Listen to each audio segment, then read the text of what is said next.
Naman ang ibig sabihin full charge na. Ayan, naka-steady na yung ilaw niya. Hindi nang nag-blink kayo, no? Ayan, ayan. Okay. Ito maganda sa battery charger na to. Malalaman natin ang kondisyon ng battery, kung good o hindi na. Ayan, may mga ano siya rito. Catalog niya.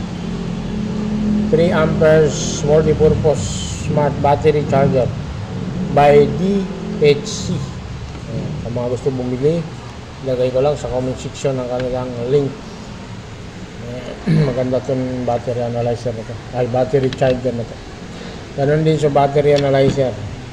Ito naman ang kanyang battery, full charge na. Yan. So sa mga gustong bumili o naghahanap ng battery, itong Yuasa, subok ko na to 5 years. Bihira lang ako naka-encounter nito na 1 year lang ang inabot ng kanilang buhay ng battery. So testing natin sa battery analyzer kung tama itong sinasabi niya.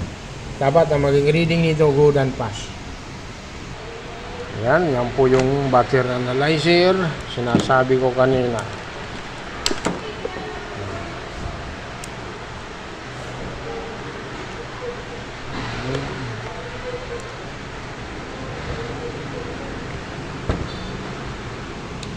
Bagong charge, so yan, 13-point volt.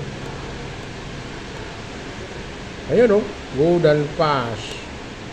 92%. 97.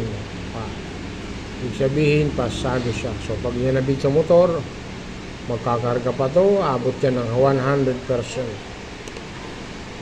Ayan.